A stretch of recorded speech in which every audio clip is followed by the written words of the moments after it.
Assalamualaikum warahmatullahi wabarakatuh. Bismillahirrahmanirrahim. Selamat pagi. Semoga kita selalu dalam lindungan Tuhan Yang Maha Esa.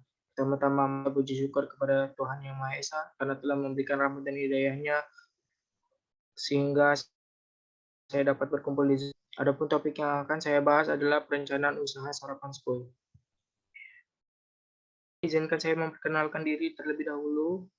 Nama saya Muhammad Al-Ghifari Amcu dengan NPM 2111031026 dari kelas A jurusan S1 Akuntansi Fakultas Ekonomi Bisnis dalam mata kuliah pengantar bisnis.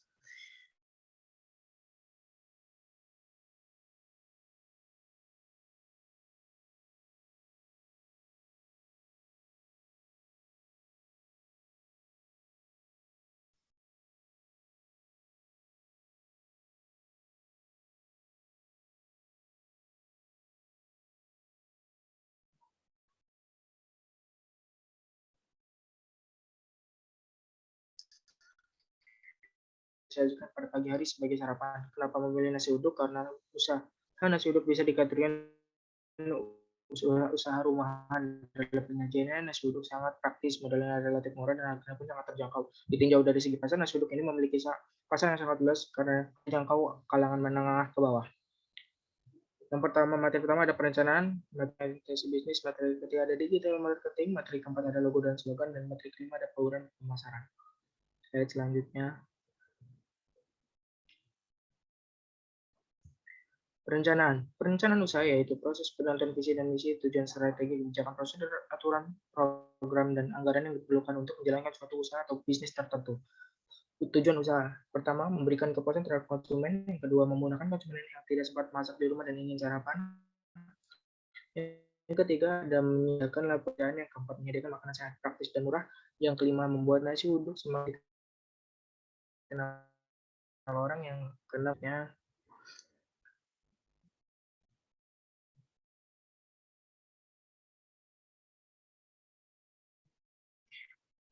Target pasar pada produk kami ialah orang yang beraktivitas pagi hari dan orang yang terburu-buru dalam melakukan kegiatannya sehingga tidak sempat untuk membuat sarapan pada pagi hari. Profil usaha berikut adalah profil usaha kami. Nama usaha sarapan sepi, bidang usaha bidang makanan, jenis produk nasi uduk dan bubur ayam, alamat usaha Jalan MH Tamrin di seberang Hotel Pop, Bandar Lampung, nomor telepon 0821759963, Instagram underscore sarapan sekoi. Slide selanjutnya.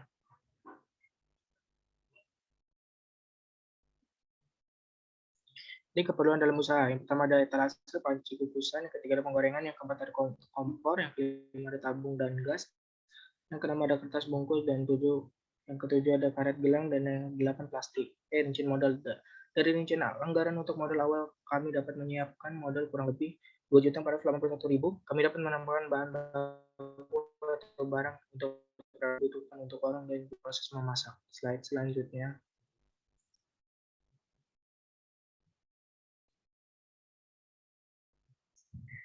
Implementasi bisnis. Yang pertama ada pemilihan lokasi strategis. Lokasi jualan yang cocok bagi usaha ini yaitu dapat dilakukan di pinggir jalan raya yang banyak sekali orang lalu lalang melewatinya. Yang kedua, kualitas, kebersihan, dan kerapian warung.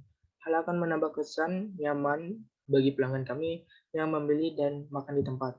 Kebersihan dan kerapian warung kami menjadi langkah awal pelanggan untuk makan di tempat kami dan membangkitkan selera makan mereka. Saya selanjutnya.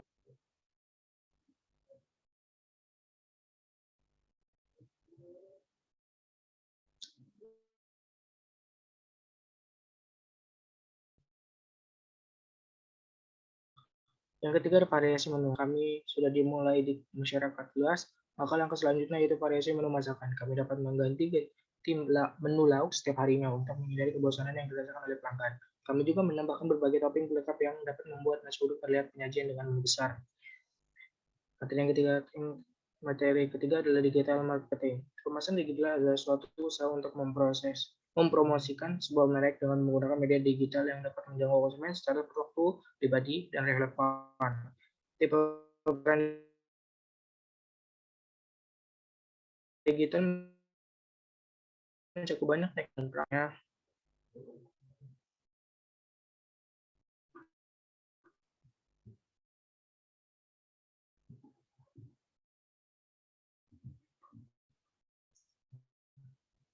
Yang pertama, melalui sosial media atau Instagram. Kekuatan sosial media dalam segala hal saat ini tidak dapat diragukan. Setiap pemakaian internet di Indonesia mempunyai user aktif di salah satu sosial media yang ada. Jadi pemanfaatan setiap sosial media yang ada untuk mempromosikan. Yang kedua, bekerja sama dengan mitra Gojek. Selain mempromosikan melalui media, kami juga bekerja sama dengan Gojek agar lebih mudah mempermudah konsumen dalam melakukan pemesanan dan lebih efektif waktu. Bagi yang ingin order, tinggal search aja di Gojek dengan nama Sarapan School. Slide selanjutnya.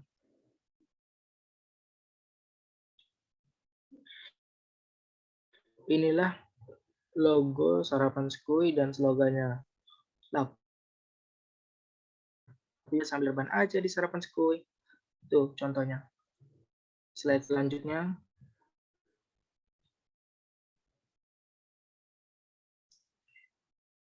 Ada bauran pemasaran. Bauran pemasaran merupakan sebuah kombinasi pemasaran yang terdiri dari variabel kegiatan yang menentukan kesuksesan perusahaan dalam mengejar profit yang telah ditargetkan dan profit yang telah jadi produk, harga, kegiatan promosi, hingga tempat berlangsung dan berjalan proses pemasaran. Konsep marketing 7P yaitu produk, price, place, process, people, confidence, dan promotion. Slide selanjutnya.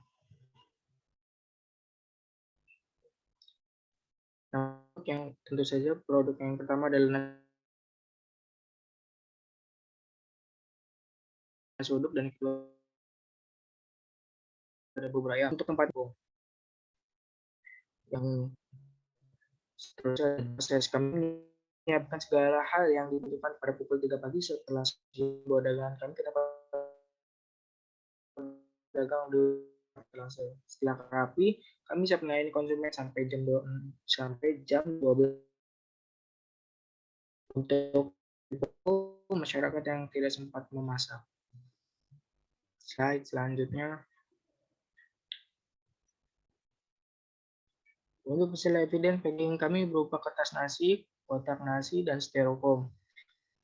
Yang terakhir ada promotion. Kami yang pertama ada melalui sosial media atau Instagram.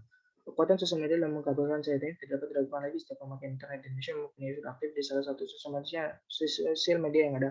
Jadi pemanfaatan setiap sosial media yang ada untuk mempromosikan Sarapan School. Slide selanjutnya.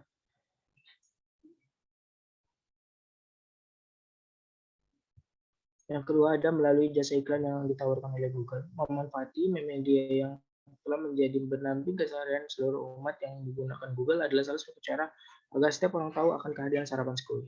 Yang ketiga ada spanduk. Mempromosikan spanduk yang unik mempunyai daya tarik sendiri untuk memikat si konsumen, apalagi tempat yang efektif. Penyebaran spanduk yang akan dilakukan adalah ke berbagai tujuan wisata yang di Indonesia. Ketiga media promosi inilah yang akan digunakan untuk mempromosikan Sarapan School dengan cara bertahap.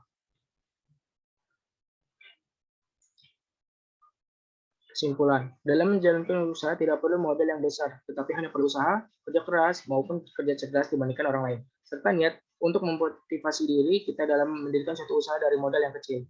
Dalam menjalani usaha kami sangat merepotkan, mulai dari berbelanja yang kami tidak tahu apa tentang keadaan pasar, dan memasak nasi uduk yang begitu ribetnya, serta kondisi produk yang tidak laku pada produk pertama sangat terkenang di hati. Mungkin itu kesalahan kami memilih tempat usaha, membuat kami mengerti bahwa menjadi seorang pengusaha wajib dan harus mempunyai hati baja dan jiwa yang kuat untuk melewati hal yang seperti kami hadapi. Jadi, pengusaha itu sama seperti kopi. Kopi adalah minuman yang paling sering diminum di dunia setelah air putih lainnya. Berbeda jenis kopi, berbeda rasa bantukan pengusaha. Butuh banyak kegagalan untuk menanamani sebuah kesuksesan. Berharap dari situ kami ingin proses ini dapat lebih berkembang lagi. Selanjutnya.